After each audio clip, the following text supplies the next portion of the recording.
Damos vuelta de página aquí en La Inquietud por CNN Radio Rosario. Un enorme placer, economista, máster en economía, director de econométrica, asesor económico del Consejo de Asesores de la Presidencia de la Nación, del presidente Javier Milei. Hace mucho que no charlamos con él en el programa y siempre es un gusto tenerlo. No es otro que Ramiro Castiñeira. Ramiro, ¿cómo estás? Garra te saluda. ¿Qué tal? ¿Cómo estás? Buenas tardes. Gracias, Ramiro, por sumarte. Mucho para charlar. Arranquemos, si querés, por lo que se viene por delante, ¿no? Que son temas que Sí. Milei viene tratando y también adelantando. ¿Cuáles te parecen a vos que son las 4 o 5 reformas que se tienen que hacer para continuar en esta senda de crecimiento y de prosperidad que viene anunciando Milei? A ver, hay que entender que Argentina está en un momento histórico porque finalmente está intentando salir de un modelo económico que lo único que le generó es pobreza, miseria y mucho endeudamiento, ¿no? Ese modelo económico, si querés, fueron gestionado, duró exactamente, la verdad que son más o menos 90 años, donde Argentina, para resumirlo, podemos decir que abandonó o apagó el motor de las exportaciones, ¿no? Allá a 1930, si querés, y prendió el motor del gasto público, creyendo, y ¿no? Más que el motor, el placebo del gasto público. Y claro, ahí arrancó el dejar de comerciar con el mundo. Argentina empezó de a poquito a apagarse, que el nivel de actividad no mejoraba, que el nivel de actividad, después que crecíamos mucho menos que el resto de la región incluso, y después literalmente ya lo último, lo que fue el proceso, los últimos años del kirchnerismo, directamente ya ausencia completa de crecimiento económico, a punto tal que la última vez que creció la economía argentina fue en el 2011. Desde ahí en adelante, Argentina lo único que vivió siempre es bollar en el mismo nivel de actividad, y por lo tanto vos fíjate la tragedia que se terminó de consolidar, de que fue 13 años sin crecimiento económico, lo que implica en ese mismo periodo, por ejemplo, Argentina creció su población, los residentes son más o menos ya 6 millones de habitantes adicionales, y por lo tanto, claro, el mismo nivel de actividad o la misma torta para repartir ahora sobre 6 millones de residentes más, generó por lo tanto una caída del PBI per cápita de superior al 10%. Entonces, eh, eh, nosotros fuimos contemporáneos, así como a principios del siglo pasado fue quizás el de mayor crecimiento económico y apogeo de la Argentina, a principios de este siglo, incluso de este milenio, ¿no? Lo que vivimos los argentinos, fuimos contemporáneos del periodo de mayor recesión económica que vivió la historia argentina, producto de este desacierto que se acumuló durante 90 años, que creer que apagar el motor de las exportaciones y prender el placebo del gasto público nos iba a dar resultado y nos generó directamente una tragedia. Y en consecuencia, tu pregunta me decías, ¿qué es lo que falta? Faltan un montón de cosas, pero se hizo mucho, que principalmente es un diagnóstico. Y ya no es nada más que un diagnóstico de a un grupo de intelectuales, sino que ya este diagnóstico de lo que estábamos haciendo era algo erróneo, ya era, si querés, compartido por la inmensa mayoría de la población, Sí. que se pone en evidencia que buscó una nueva salida, una nueva forma de hacer política y una nueva forma de hacer economía, a punto tal de que votaron a alguien que estaba completamente afuera del espectro político en Argentina, y votaron a alguien, no, a alguien que estaba completamente afuera, pero que durante 3, 4 años estaba todo el tiempo en la tele dando un diagnóstico correcto, explicándole a la población por qué Argentina estaba en un proceso, un derrotero de fracaso tras fracaso. Pero bueno, justamente y cierro con esto, Sí. el, el- el diagnóstico es lo principal que necesitas para encontrar las soluciones. Así, de la misma manera que el que fuma, lo primero que tiene que reconocer es que primero tiene una adicción y esa adicción le hace mal al cuerpo.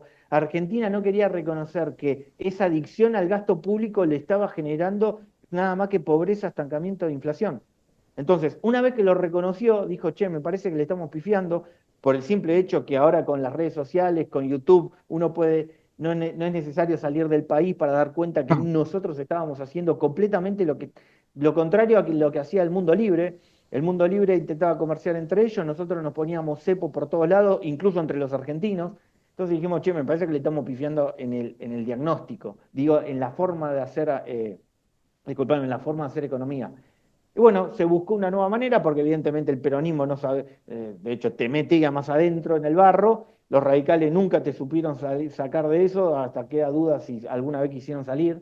Entonces buscaron finalmente una nueva expresión política que fue la Libertad Avanza, que con un diagnóstico claro y encima con una oferta de hacia dónde vamos, que es simplemente copiar a los países que le va bien, dijeron, bueno, listo, vamos por ese mismo camino, y Argentina empezó justamente el salir de ese modelo económico de fracaso que acumula 90 años. Recién, Ramiro, decías una palabra que a los argentinos en los últimos años se preocupó mucho, que es la del cepo, ¿no? El propio Sí. Milei dijo que cuando se tomó la decisión de salir del cepo, lo sabía solamente Karina, lo sabía Caputo, lo sabía él, era una decisión que se tomó y que a muchos sorprendió. Vos que seguís las cosas de cerca, que analizás los números, ¿te sorprendió la salida del cepo en el momento en el que se hizo o pensabas que era posible que sucediera en el momento en el que terminó sucediendo? Obviamente es una decisión política del cual qué día y en qué momento se va a salir, y obviamente que lo sabía nada más que la mesa chica. Lo que sí podíamos, desde el análisis macroeconómico, era muy probable que el 2026 arranque sin cepo. ¿Por qué? Porque ya para esa fecha, si había un exceso de pesos en la economía, se iba a agotar con el crecimiento económico que se iba a dar durante el 2025. ¿Por qué? Porque el Banco Central dejó de emitir ya primero equilibrio en las cuentas públicas, después finalmente el Banco Central dejó de emitir, no obstante todavía había un exceso de pesos en la economía muy importante, que por eso estaba el cepo y por eso estaba la brecha. Ese exceso de pesos, a medida que el rebote económico se empezaba a consolidar, a punto tal que la economía en el primer trimestre creció 6% interanual, y en el segundo trimestre, en el momento que se abrió el cepo, la economía seguramente estaba creciendo a un 8% interanual. Finalmente ese crecimiento económico agotó los pesos que había de exceso en la economía, es decir, pasaron de empujar la brecha a empujar el nivel de actividad, y en consecuencia, una vez que se agotó ese exceso de pesos, uno pudo liberar el mercado cambiario sin tener riesgo a que empuje el dólar. Y de hecho es la primera vez que se libera el tipo de cambio en la historia argentina, y el paralelo va a buscar el oficial, no el oficial puede buscar el Porque la vez paralelo. anterior con Prat Guy y Macri subió. Es decir, se encareció la Argentina con el tipo de cambio. Claro, bueno, igual siempre el kirchnerismo o el peronismo, en todas las experiencias del peronismo, siempre que fue gobierno, destruye el sistema de precios en la economía, y después viene algún no peronista a intentar recomponerlo, aunque el peronismo con Menem también tuvo el mismo problema. Es decir, también, vos fíjate que en la historia argentina son 200 años de historia, nunca tuvo tipo de cambio libre. Es la primera vez que vamos a tener tipo de cambio libre y unificado y que flota. ¿Y por qué la primera vez? Solo 4 presidentes tuvieron el objetivo de tener un tipo de cambio unificado: Frondizi, Menem, Macri y ahora Milei. Las primeras tres experiencias, Frondizi, Menem y Macri, ninguno de los tres lograron equilibrio en las cuentas públicas, y por lo tanto nunca lograron que flote la moneda. Siempre estaba interviniendo el Banco Central en el mercado cambiario, sea el propio Banco Central o sea el propio Tesoro Nacional volcando dólares que conseguía de deuda externa. Esta es la primera vez en toda la historia argentina, son nada más que unos pocos días, pero es la primera vez Sí, en sí, la es lo que historia, estamos diciendo al día de la fecha. exactamente, es la primera vez en la historia argentina que, dado que el Banco Central dejó de emitir, y dejó de emitir porque se sacó el déficit fiscal de encima, ahora la moneda puede flotar justamente porque el Banco Central no emite.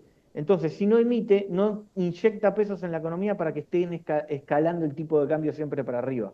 Por eso estamos viendo que el tipo de cambio, primero que empezó a flotar en torno a 1.200, es el precio, la primera vez que Argentina tiene precio.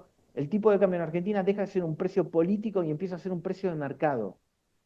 Esto es fundamental para, primero, el upgrade institucional que eso implica; segundo, para el buen funcionamiento de la economía que eso implica, que empieza a operar el tipo de cambio en la economía argentina como efectivamente tiene que ser, una señal de mercado donde todos los agentes económicos, en consecuencia, ahora van a poder saber cómo está el mercado cambiario ¿no? Y no es un precio político donde solo es el reflejo de algún capricho de un político.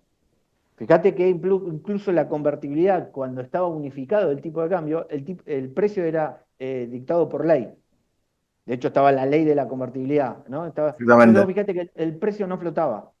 Bueno, después con Macri estaba unificado y el Banco Central no intervenía, pero sí intervenía el Tesoro volcando 30.000 millones de dólares por año de deuda externa y por lo tanto tirando dólares y tirando el tipo de cambio para abajo. Esta vez es la primera vez en la historia de Argentina que en el mercado cambiario no estuvo el Estado. Y eso le da un upgrade institucional tremendo y una calidad, ya te digo, para el manejo de la economía notable, porque ahora el sector privado no, cuando ve el precio de mercado, bueno, ya no lo puede adjetivar, ya no puede decir el tipo de cambio está atrasado. ¿Por qué? Porque esa adjetivación muy propia de los argentinos y en muchas veces, te dirían la mayoría muy atinada en el análisis, decía que el precio político que dictaba algún político estaba atrasado al precio de mercado que nos dábamos cuenta por la brecha. Bueno, ahora el tipo de cambio ya no existe más la brecha y ya no existe, o por lo menos todavía no intervino el Estado en el mercado cambiario, por lo tanto la subjetividad de que usualmente decíamos, no, el tipo de cambio está atrasado, no tiene sentido porque ahora es 100% reflejo de la actividad del privado. Ahora el privado tiene que decir, si mi actividad económica cierra con este tipo de cambio o no, porque este tipo de cambios de mercado no lo está interviniendo el Estado. Entonces, eso hace de que el negocio no dependa de un político. Eso es el valor. Porque antes, cuando el precio está pisado, claro, depende de que el Banco Central reviente reservas. Entonces, finalmente, tu negocio, si vos necesitas un tipo de cambio muy bajo, suponete, va solo a depender de lo que haga la política, el político con el tipo de cambio. Bueno, ahora no, ahora es un precio de mercado y el negocio tiene que cerrar con un precio de mercado, lo cual es lógico. ¿Ves, Ramiro, al dólar yendo al piso de la banda, que es una tendencia que muchos vislumbraron en estos primeros días? Mira, es probable que durante el mes de mayo, hay dos grandes eventos durante el mes de mayo. Por el lado de la oferta, es el momento de mayor liquidación de dólares del campo, ¿no?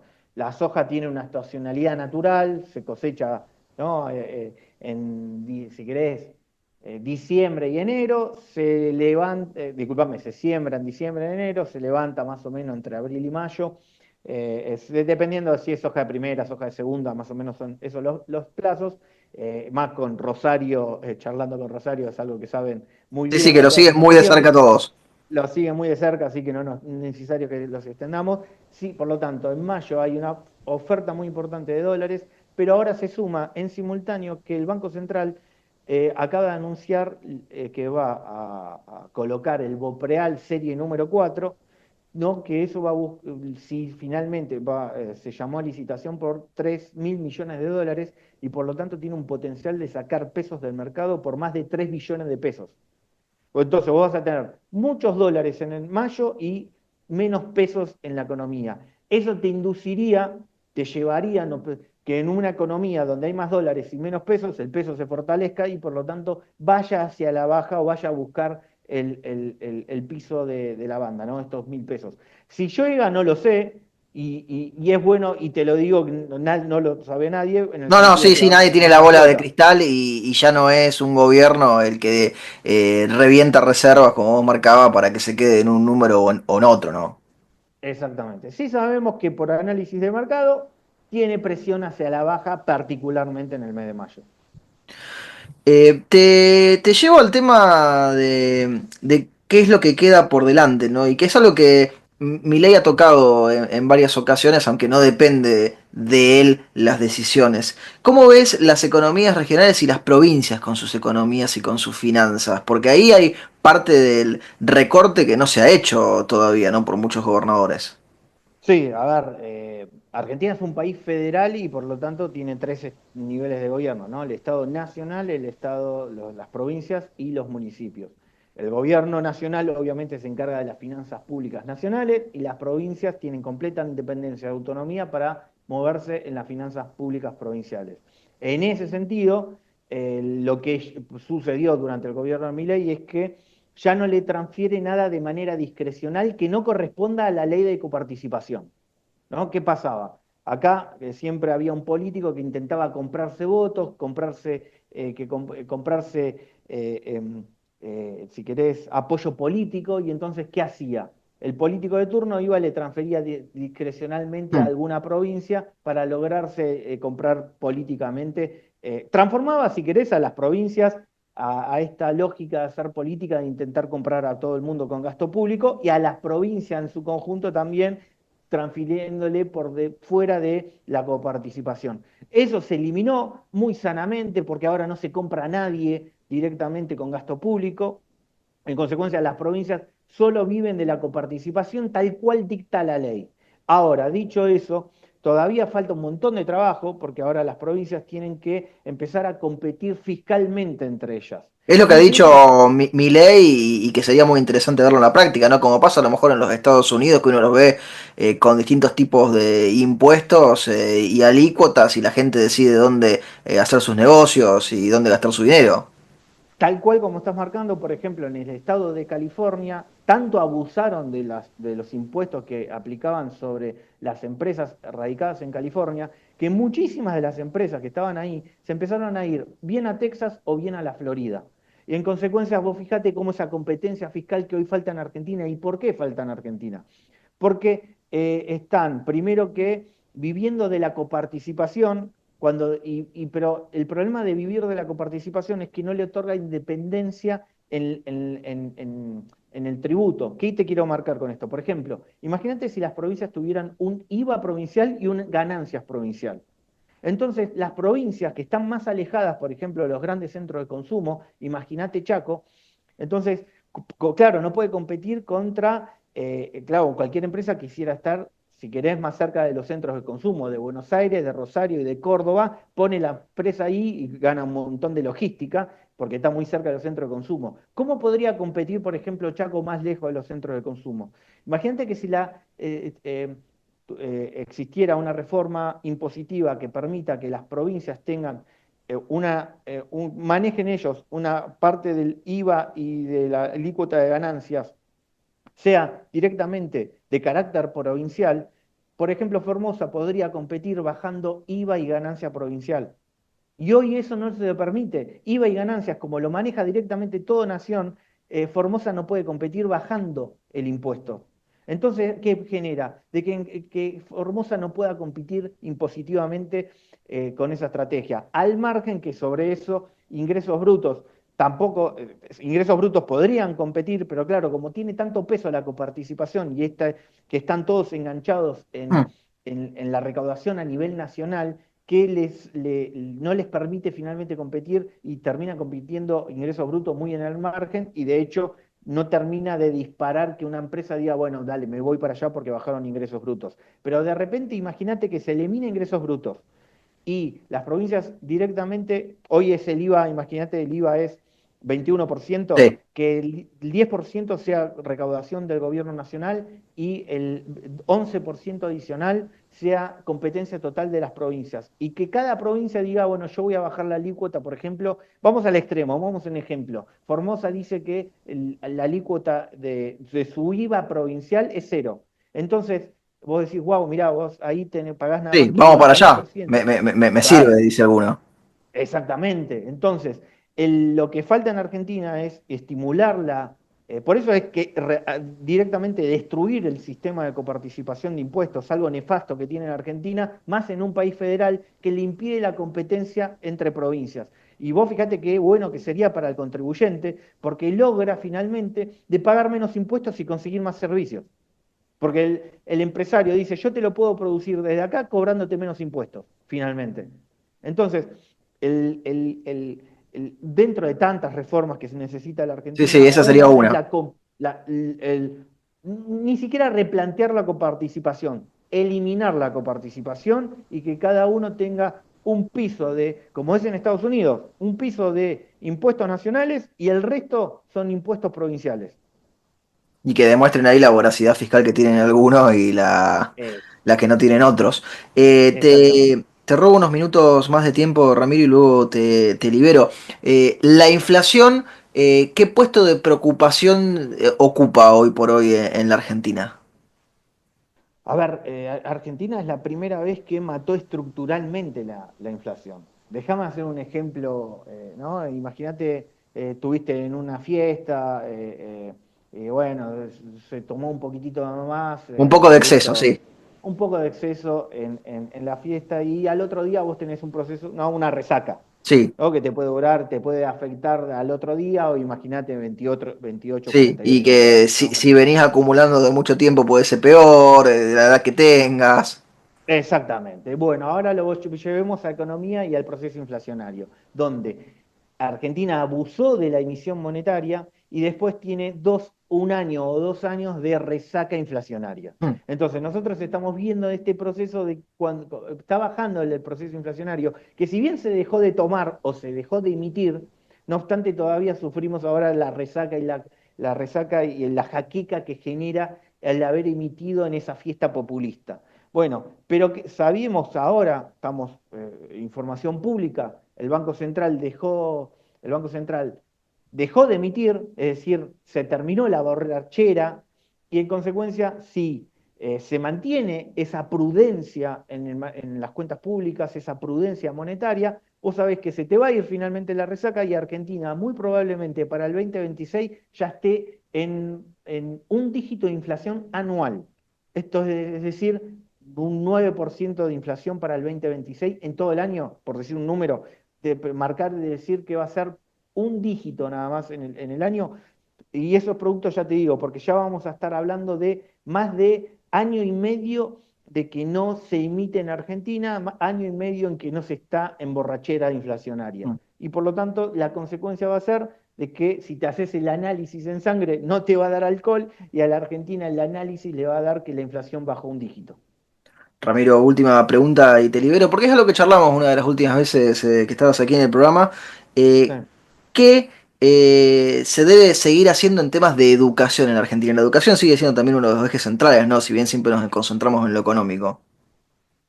A ver, no es mi expertise, pero No, pero lo sí, hemos hablado de la importancia de lo educativo, ¿no? Porque salta con lo institucional, salta con lo económico, a fin de por, cuentas. por supuesto, lo que no hay que subestimar es la batalla cultural. O sea, el cómo educar no es mi punto, no es mi expertise, pero sí notar de que Argentina subestimó muchas veces la batalla cultural y el corporativismo, quienes defendían el viejo modelo obsoleto, aún sabiendo que no da resultados, Sí, el vivir lo con lo defendían, nuestro.